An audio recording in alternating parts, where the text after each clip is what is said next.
Baiklah, di video kali ini saya akan membahas tentang konspirasi perekonomian dunia.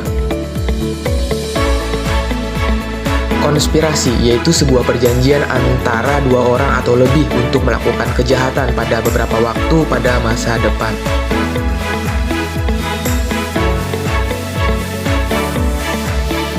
Saat ini Indonesia bahkan dunia sekalipun, kesenjangan ekonomi sudah semakin terlihat tajam.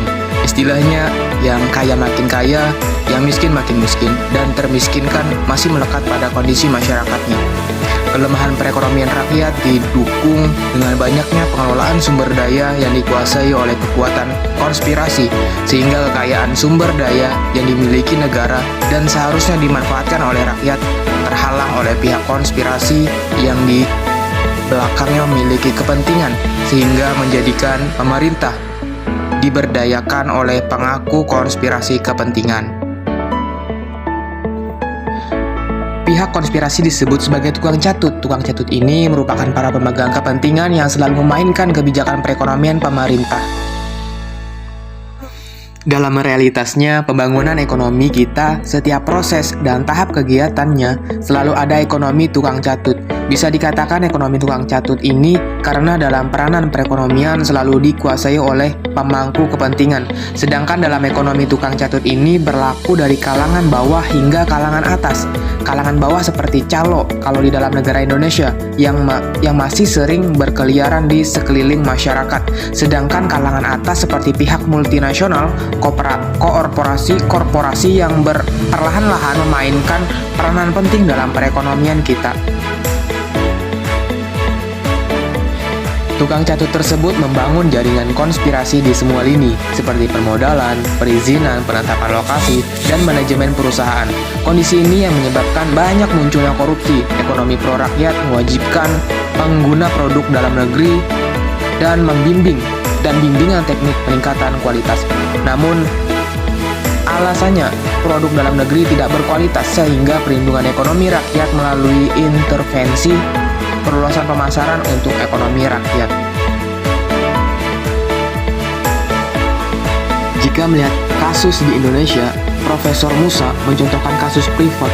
Kata beliau, saya menduga Freeport ada kejahatan konspirasi. Faktanya, rakyat tidak berani mengusik Freeport.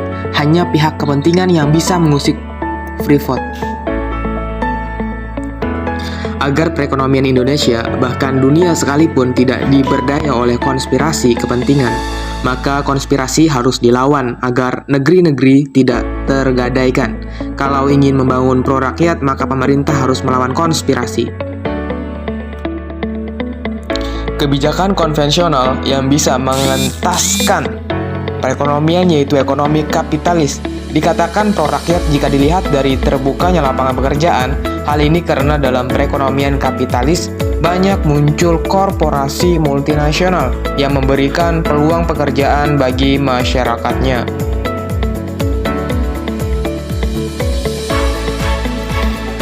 Orang asing memberi teknologi dengan memberi pekerjaan kepada rakyat.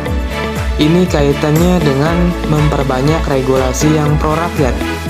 Ini karena pengangguran lebih berbahaya daripada perbudakan.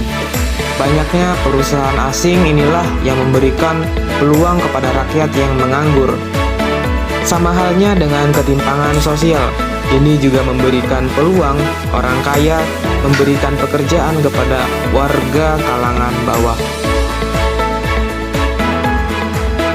Perekonomian pro rakyat seperti megaproyek, infrastruktur, pensiun untuk semua rakyat, kredit usaha rakyat atau KUR, subsidi pangan, serta alokasi dana.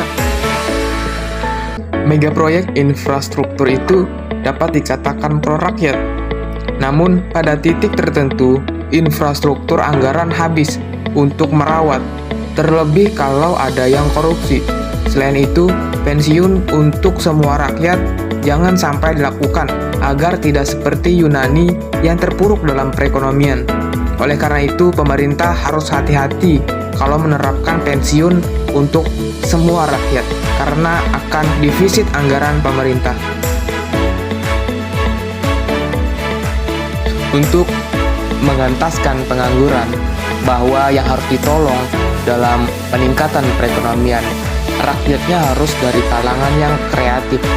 Pemerintah harus menolong rakyat yang 20% ke atas dari 40% rakyat kalangan bawah. Ini karena yang berhak ditolong, rakyat pada 20% ke atas inilah yang memiliki kreativitas seperti para sarjana. Demikian tadilah pembahasan saya mengenai tentang konspirasi perekonomian dunia. Kurang dan lebihnya saya mohon maaf apabila terdapat kesalahan dalam video ini. Sekian, terima kasih. Wassalamualaikum warahmatullahi wabarakatuh.